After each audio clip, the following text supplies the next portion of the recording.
day. Barely made it, just in time. We are looking at a lot of changes on the planet now, all the time, every day. Big power currents moving. Decisions have been made years ago, and they're being implemented right now. All we can do is watch and try to bring you as much reality as we can for you to discern and connect to whatever dots you'd like to connect. It's just really dangerous out there now. Anything can happen. Stories going up shortly at Rense. I want you to look for those. There's just a wide variety of things. In normal times past, we would be able to look at these stories and say 2 or 3 of them would be enough to carry the news on its shoulders for 2 or 3 days. Now we've got 10, 15 stories that in and of themselves would have been in the old days strong enough to carry the mainstream media. It's just getting to be crazy. All right, let's get to work here. First hour tonight, Xaviant Haze is back, author, adventurer, treasure hunter. He is involved with all kinds of things and just wrote a book about Jeffrey Epstein.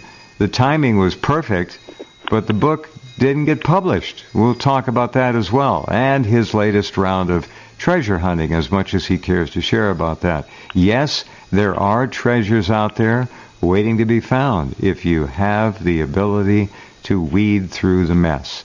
Xaviant, welcome back. Hi, Jeff. Thanks for having me back. Always a pleasure. I was worried about you. I hadn't heard from you for actually months. And then you send me a video of your treasure hunting. But first, let's talk about the book about Epstein. What made you get into writing about Epstein before he crashed and burned and was killed? Well, I was kind of having a long hiatus of writing after I finished a screenplay and kind of just, surviving Vegas. I was kind of burnt out. Surviving Vegas. Was that the name of your screenplay? No, that was just where I wrote it. And, I remember when you were there. Yeah, it's Vegas is going through a lot of changes. Not all good. Basically, half of California moved there, so everything's out of not control. To mention 120,000 Muslims. Yeah, it's strange because there's so many elements in Las Vegas that are akin to being in Vegas. Historically. Sure. Right, but all of that is gone. I mean, like literally, when it costs you $20 to park at the casino, $40 for a resort fee every night you're staying there. Wait a minute. Who wants to go? Really, I know about this. We've had reports. Yeah, it's crazy. It's crazy. And if you got kids or whatever, I don't understand how it's affordable to anybody. And of course, on the weekends, everything doubles the price. And plus, no real answers from the Vegas shooting or whatever. They kind of got rid of that really quick because they knew. The Vegas massacre, 58 dead. We feel it might be over 100. We think we've been lied to from beginning to end. Absolutely. We have every reason to think that. One of the biggest, outrageous, most despicable cover-ups in American political or social history. You got it. Unbelievable. And no one even knows. No one even bats an eye, didn't even think that could have occurred. And that's kind of the same thing going on with Epstein. It's like, well, we're supposed to trust the FBI, gotta get to the bottom of anything, or do their jobs, right? So that brings up hold on. That brings up a really good question. If you were talking to America on a nationwide broadcast, and someone asked you, Xaviant, who can we trust in government? Your answer is easy. No one. Nobody. There's no one to trust. Right, and this is, a fundamental thing of being an American is one, not trusting the government. That's kind of genetically inherited if you are actually a true American. So, I thought it was hilarious today how they fired Trump. I mean, not Trump. Trump fired Bolton, right? And all of a sudden, the media is protecting Bolton. It's claiming he's some great, some gray whatever. Now, right? you see, I haven't honestly put the thermometer into the mainstream media to find out what they're doing with Bolton yet. I was going to wait, but they're already saying this guy was a great patriot, and Trump is despair. Oh my one of the God! Greatest. It was unbelievable to see them. Go after this noted neocon, horrible war hawk, horrible person. I mean, he almost got us in a few wars in the last 6 months, basically. So it was good, it was finally, because, a lot of people Trump has there were kind of like, well, you should have fired that guy, or why is he even there? Right. Sure. And his issue with the big tech, the censorship that's going on there is out of control. I hope there's something that's done, because that's clearly how they're trying to get rid of the First Amendment, is through this sort of Big Brother technocratic Orwellian overlay of this algorithmic AI sort of control grid that DARPA controls, DARPA created. I mean, the real government, right? So. Right. And that's what kind of propelled me to write this Epstein book. It stretched from being aware of it anyways, right? Kind of knowing about the child trafficking rings and knowing the order of the pyramid, right? How it goes and what they're really into. Because it's like, that's their religion, basically. The transhumanist, the child sacrificing, the essence of children. The New Dark Crystal. Fantastic on Netflix. It goes into that. I'm sorry. What is the name of it again? Okay, Dark Crystal. This was an amazing Jim Henson movie from 1982, I believe. And Netflix spent a bunch of money and did something good, and actually brought the original artist back, and they did a whole 10-episode series on Netflix with the puppeteers and everything. It's incredible. It's one of the most amazing works of art you'll ever see. That's money worth spending for sure. However, it was surprising that they actually kind of went into some metaphysical stuff and actually talked about the core of this sort of Illuminati religion, these control freaks, elitist, horrible people, right? These psychic vampires, So they're sucking the essence from the children by way of the crystal to make it stronger, and they were actually aliens. They're like an alien race. This is in the movie? They had a crystal that was taking the energy from children? Yeah, because what happened was we find out that this alien race came to this planet, and then they tricked the guardian of the crystal, right? Like one of the Earth, like the Mother Earth lady, and they into using the crystal, but they basically just got her distracted with, information and all this sort of like the wonders of magic, right? Like right, and so they took the crystal and they were sucking the power out of it, but then what happened was they didn't get enough. So they realized, and they discovered that they could use children, and if they suck the children, the essence from the children, it's like the most amazing power, and it gives them this long life, and because they're worried about immortality and all that. So sure. All of that is in that series, The New Dark Crystal. So it's really incredible. And that's the whole thing with Epstein. I mean, you look at the pyramid structure. So he's basically right at almost at the top. He's like at the top. He's about as high as you can go without being in it, right? But he supplies. He's super important, so he supplies the essence, so to speak, for these people. And at the core of it, obviously, it's a massive blackmail operation. Definitely Mossad, definitely State Department, combination of the both, and it speaks to the heart of the power structure and the danger, and when they can kill you in front of everybody, basically in maximum security, whatever, and when they can pull that off, that's to let you know, that's correct. Scary. That's scary power. That's right. There.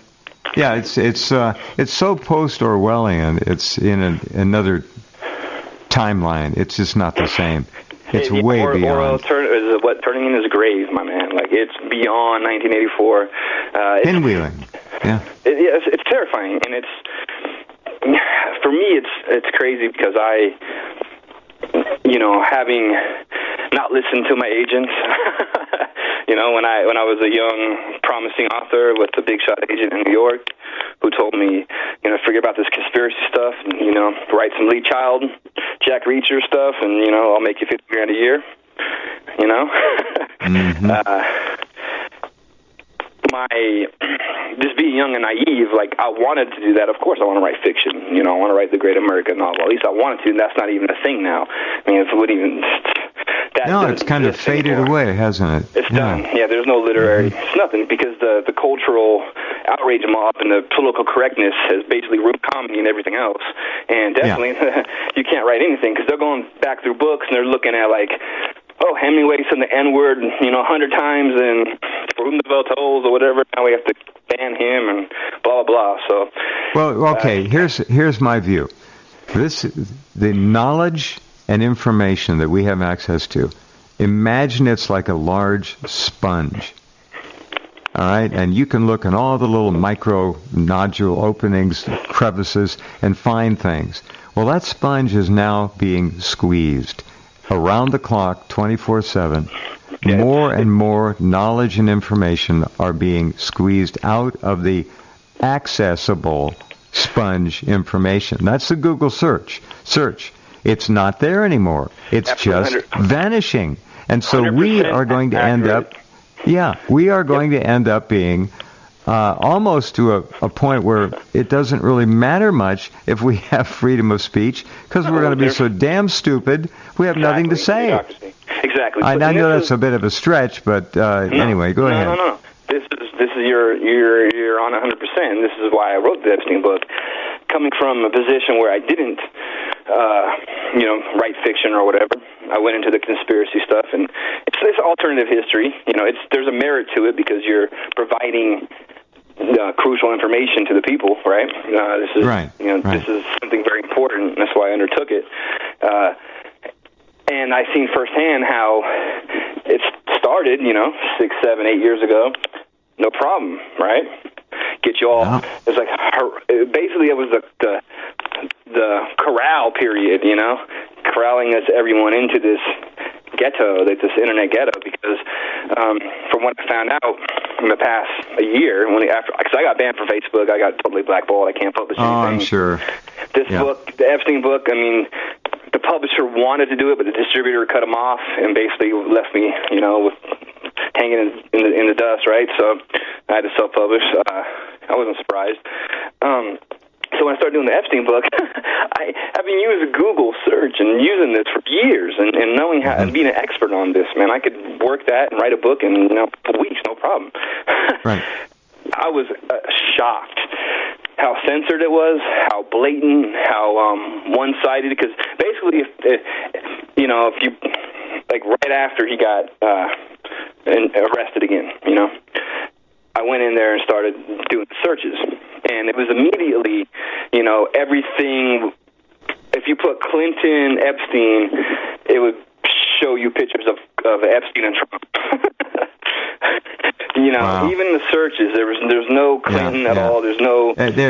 It's open warfare on truth. It's being destroyed. Yeah, unbelievable. And it freaked me out. That's why I wrote it. I was like, this is ridiculous, the censorship. And then now everything is freaking, as soon as you pull anything, even Google. I mean, Google never had that before. Like, it was just like the blank screen and the search engine.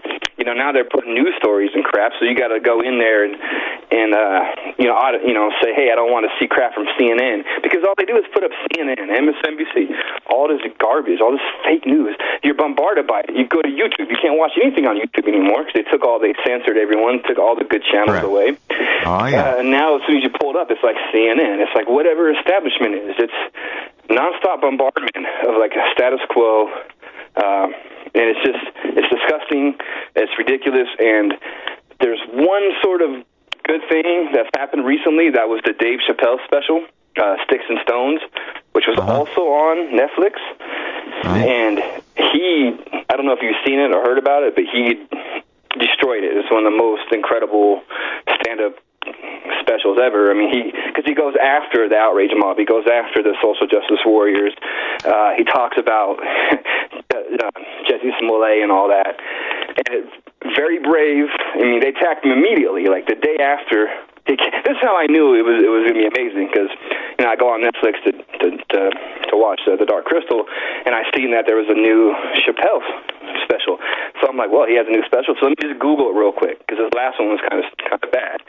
And the first article was from Vice saying why you should skip the new Chappelle show.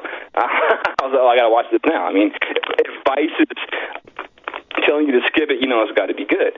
And Rotten Tomatoes gave him a 0% rating. 0%. Because he dared attack them. There you go. There you go again. There you go. It's all controlled. All of it.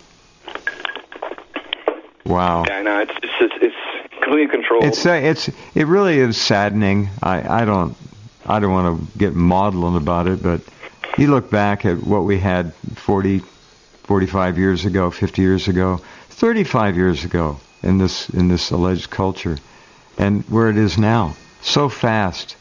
The overhaul of decency, morality, common sense, responsibility, accountability, it's all gone. And it went out the door like in a flash. In a flash, and it happened quickly, and the moral decay, the social, I mean, a lot of it's tied to like the social media, of course, but the big issue is the pills. And not only the pills, but just the zombie-like culture, and I mean, it's ridiculous when you see how man has been demasculine, right? And it's you notice this, and just the over sexualization of children, the pushing the gay, the tranny, all this kind of sort of thing that.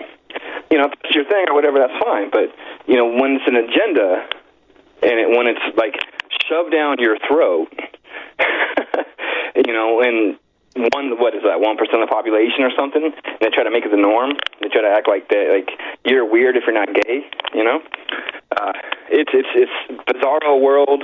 That's what they're pushing, and that's why I really do believe that Buttigieg may well end up to be Hillary's running mate.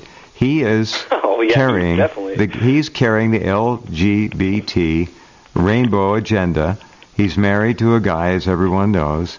They're going to use him, and their marriage is, they're not showing the sordid details. It looks like a real nice, just hand-holding kind of a boyfriend's thing. Right. No. So they're going to use, I believe, him to carry that agenda forward and make it even more mainstream than it already is being pushed by the media. Taylor Swift is doing that already.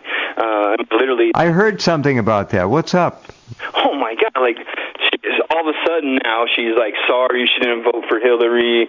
She's pushing all the lesbian, tranny, gay stuff at the award Taylor shows. Swift?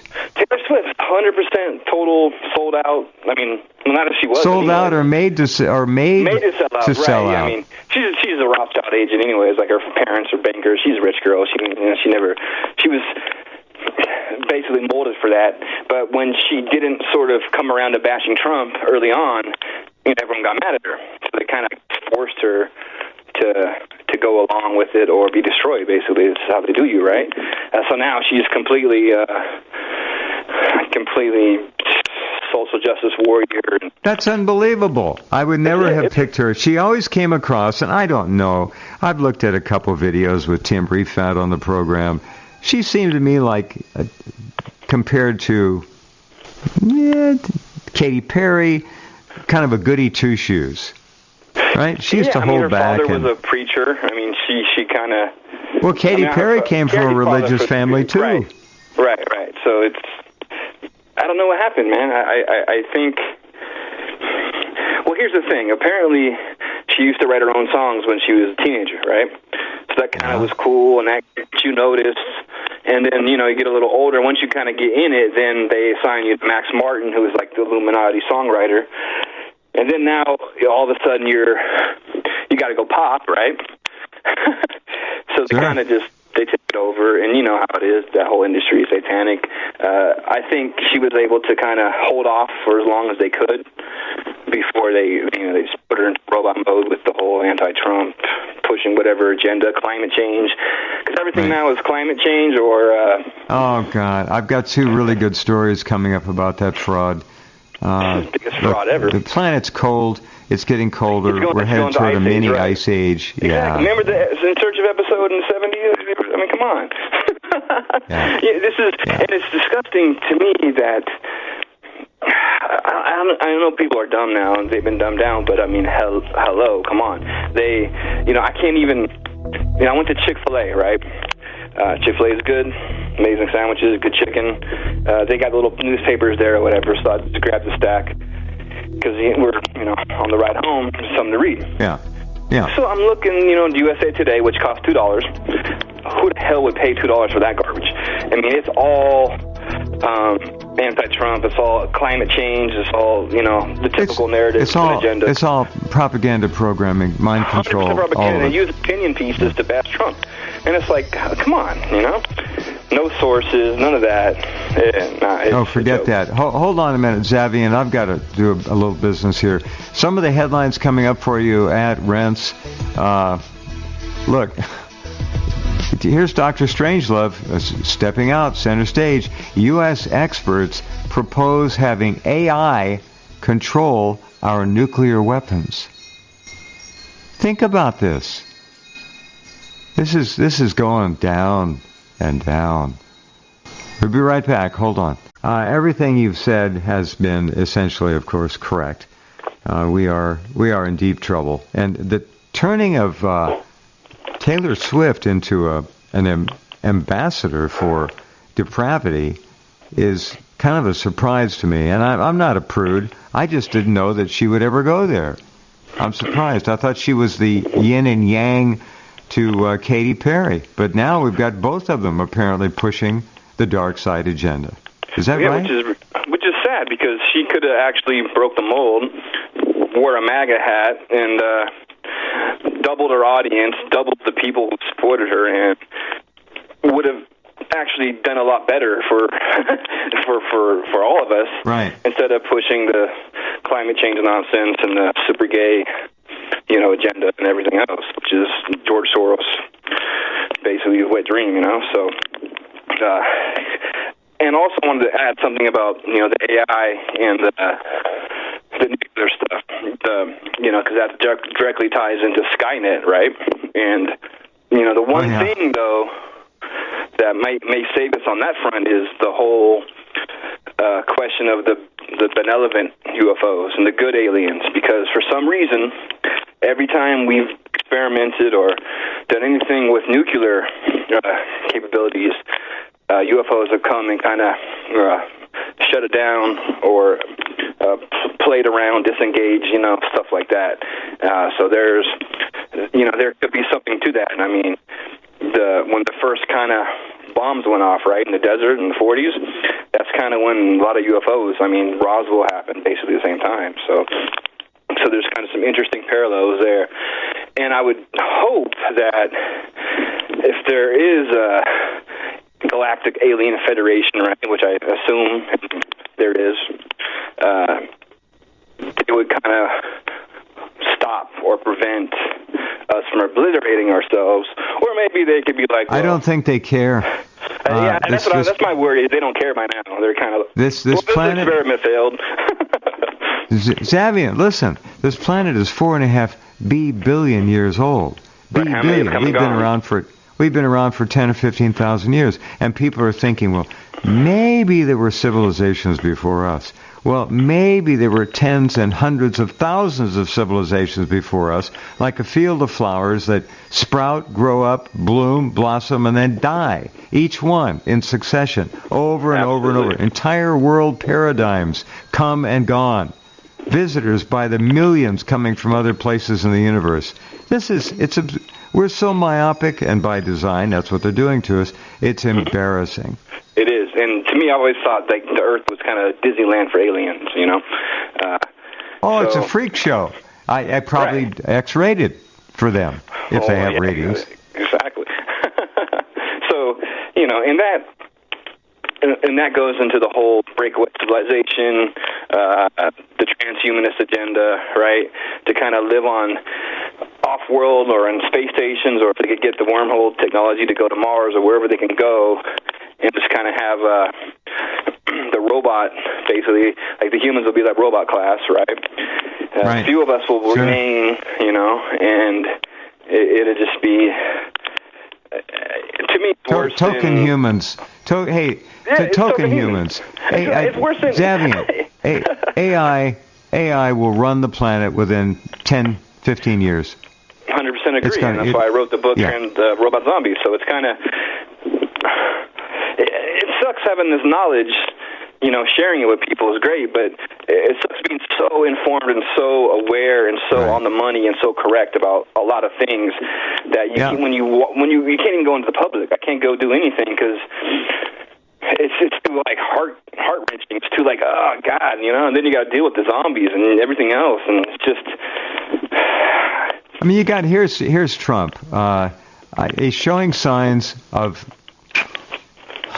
what Biden has. All right, let's put it that way. He's showing signs of losing it. He's losing his game. I don't know what it is. I have no idea. He's on aspartame. He could be on antidepressants. He could be on all kinds of medications that we don't know and we will never know about. All right, here's another headline. Trump mulls Orwellian proposal to stop mass shootings by monitoring mentally ill people. Who's to determine who's mentally ill? You can see the opportunity for grotesque abuse is enormous. They're going to use who can have what, and like they can't just fake that. They can't. I mean, it's the whole red flag thing. They're trying to get. I don't know, man.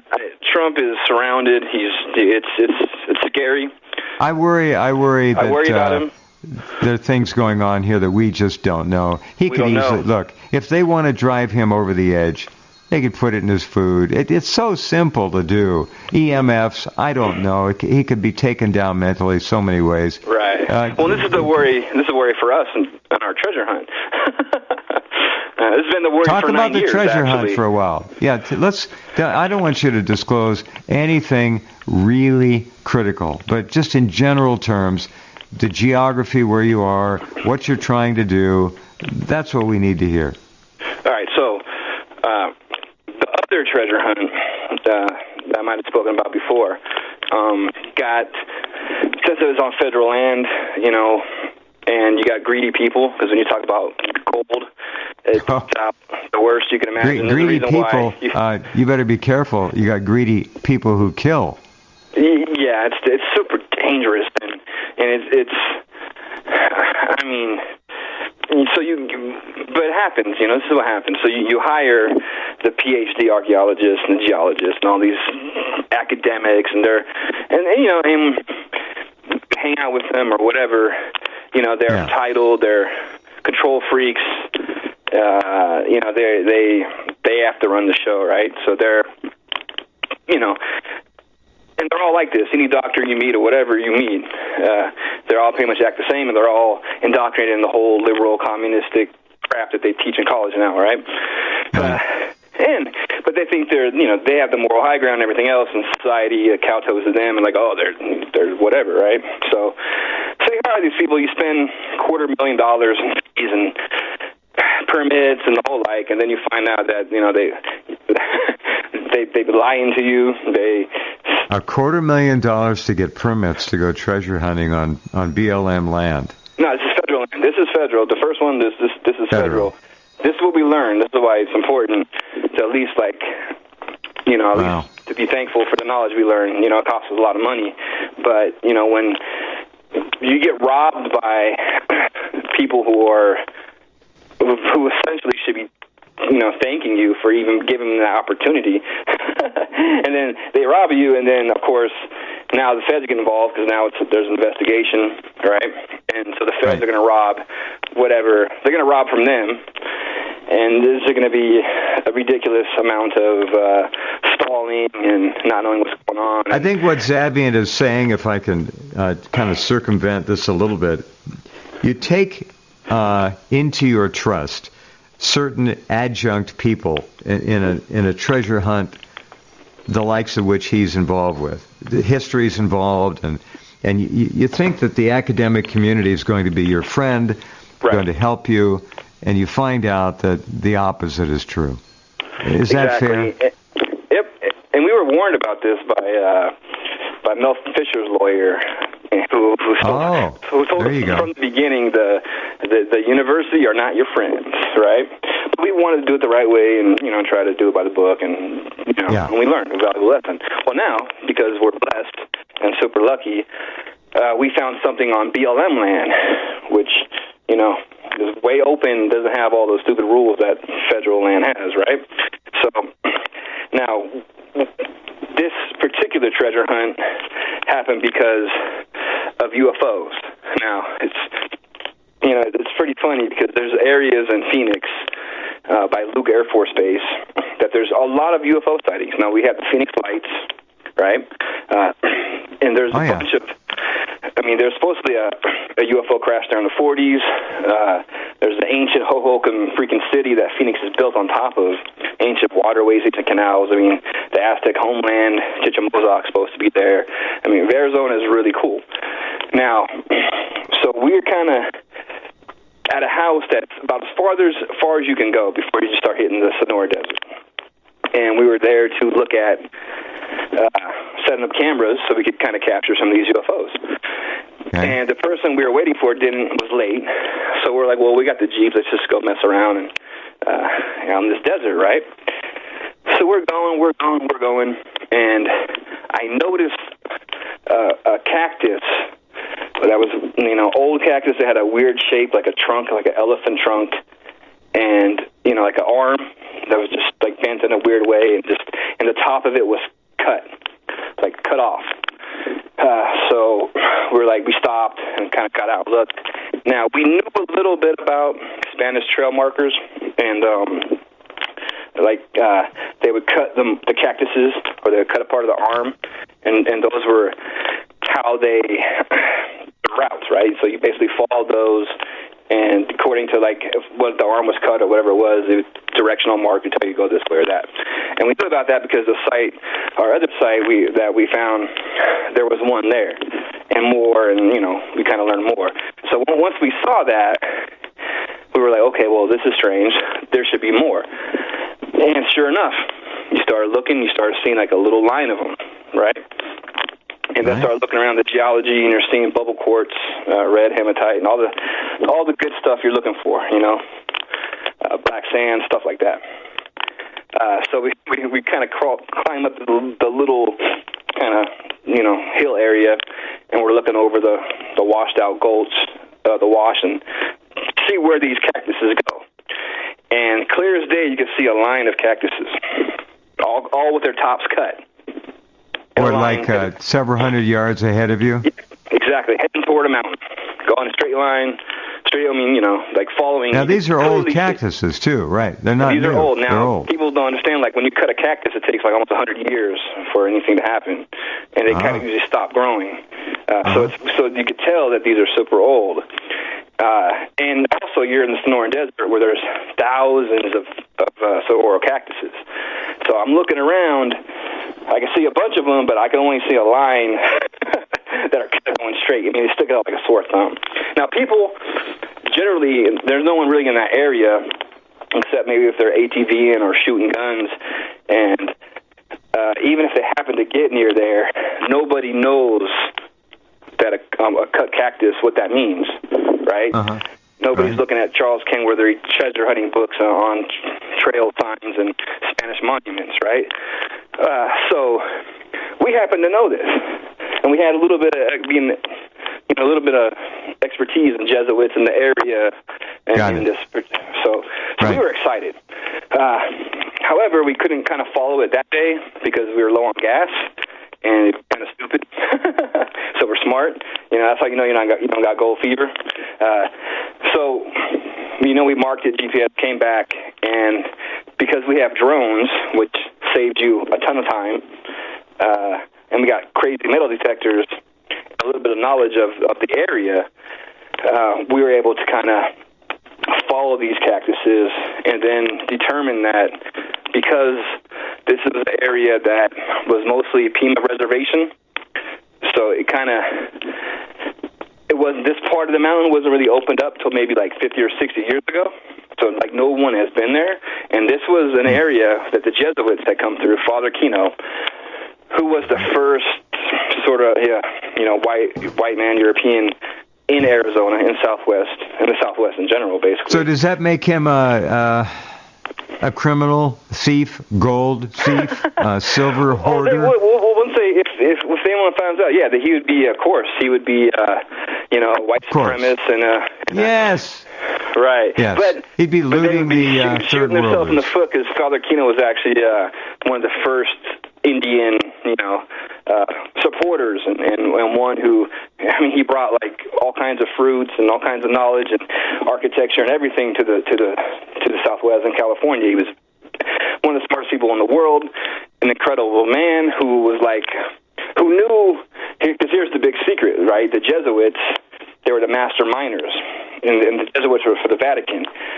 Okay, now Spanish, this was their world, though. So like they're supposed to, so the Jesuits were supposed to be working with Spanish. The Jesuits would, baptize the Indians and this and that, and the Spanish would kind of help, organize the labor or like at least be present for the mines. Now, usually the Jesuits, they didn't want to share all that information, right? So when Kino was coming through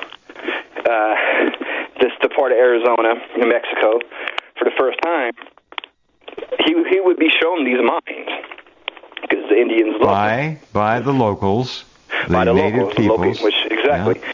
And he would recognize it, and then he'd kind of set up a mission, and he would go on and do his thing, and then whoever was there, they would run the mine. And we know in our area there's no map. We found this completely just by luck, and then luck being prepared when opportunity presents itself, because we have no knowledge of this, and we kind of know what we're looking for. So on Father Kino map from 1701, there's two water holes. They call them tenages, right? And these would be the watering holes you need to get across the desert, because you're 20 miles from the Gia River or whatever. It's brutal, hot, dangerous. Nobody's really out there, okay? So the area we found, once we kind of found what we're looking for, and we noticed the map, and we could see the water holes on Kino's map, and we recognized them because we went out and found them. We used Google Earth and all that, satellites, and we could find the two water holes, and you could see the older parts where they were dammed off. So they're ancient water holes, right? As they would be. So we were like, well, this is perfect, because if that means Kino was here, and this is half a mile from our spot, which is, it started to make sense. Now, when we found the spot, we kind of, we're following the cactuses, and you're going up crazy mountain, right? 900-foot mountain, like climbing up. Got to be in shape. People don't understand. Treasure hunting? Not 9,000, 900? 900, yeah. 900-foot mountain, about 45 degrees. You're going straight up. Now, this is good, too, because any mine, usually when you're going to find mines and you're looking for benches and areas like this, and they're usually always going to be at a 45-degree angle. So we could tell there's spots in the mountain that were worn. We can see from the satellite, and these are our key points to kind of look. Now, when we got in there, you're going in behind like these boulders, and you're kind of going into like a wash area at ancient. Everything's dry. There's no water anywhere, so there's really nothing out there. Got it. Maybe a couple mountain lions. There's turtles. There's desert turtles and some snakes. And not too many snakes. So there's still some desert tortoises. That's nice. Oh, I know. I found it. It's funny. The first day out there, I found a huge desert tortoise shell. And I was like, I wanted to, try to remember to get back to it so I could, bring it with me, but I can never figure out where it was. Like, I haven't been able to get to that same spot. Because, when you go up a mountain, it's one thing. Coming down, you never seem to go the right way, and there's no trails. Whatever. Hey, I got a question. Don't they have technology now that would be GPS and give you like a pack of 2 or 3 dozen little GPS markers that you could leave? They're disposable. You could leave them behind, and you could find your way back to something you wanted to pick up. Don't they have something like that? Well, yeah, you just take a picture, and then basically you run it through your map, and it would GPS everything. And we have a drone, and everything on our drone GPS is exact coordination. But for me, in the shell, I didn't do any of that. So I have a general idea of the area, and there's no trails, there's nothing. It's super dangerous. Climbing up a mountain is one thing. you got to be in shape. Coming down is a whole other thing because depending on how much weight you got on your back, you need a hiking stick and you need to, you're working. Oh, you're fighting against gravity. You're fighting gravity, yeah, because basically one wrong move, that extra weight is going to push you down. And we've already had a couple, close to getting arms broken, and wow. it's very dangerous. A lot of things can kill you out there. But once we got back on the wash, I mean, it's crazy. It's big old boulders just here and there, and it's really really amazing to think that no one's been out there hundreds of years. Like no one, literally. We're first fools to walk into this, right? But we noticed an important, huge discovery, and this was a Jesuit trail marker. Now, what they did was they would take the stones, from the basalt or whatever, because it's all burnt. It's like, red burnt rock. And what would they do is they either carve one out or take one that had fallen off, and they would place it so it stands out. So you have the opposite side of the stone, so it's the white side. So you can it clearly doesn't make sense, and it's put in an area where it's on top of like 4 other rocks, right? Yeah. So you would know that this is not natural, That didn't fall there. So that's a huge sign, and you're going to find those. So once we saw that, we kind of knew, okay, this is a big deal. And then after a few trials and errors, we were able to figure out that if we go right from that rock, we go right up the hill, the other part of the mountain, and it leads us directly to our main spot. And also that is led by the cactuses too, but there's the ridges, and it's difficult to do it. We needed a drone to kind of figure this out, because when we had the drone, we could find another eye catcher, another white rock, a huge white rock, clearly at a place, and it's the only one you could see from the other side of the mountain if you're coming up from the side where the mission would be. You could clearly see this big white rock, so it's an eye catcher. Now, once you get to that rock, again, it's a straight shot. Boom, you're right where our spot is. Now, our spot happened to be a circle of cactuses with one in the middle. Okay? Now, since it was buried there... Wait. Now, are these a circle of cactuses? Are these one in the cacti? Are these cacti tall? Have they been whacked off at the ground level? What is it? This is what we noticed. Like, they, in order for this to happen, it couldn't have been natural. Like, we figured that right away. First of all, there's cactuses leading there. So once we get there, we saw the one in the middle was dead. Yeah. The one on the outside was dead. All right, that's enough. You don't have to give any more than that. That's good. That's fine. No one's going to notice. But the thing is it wouldn't. We figured this is not natural because the wash.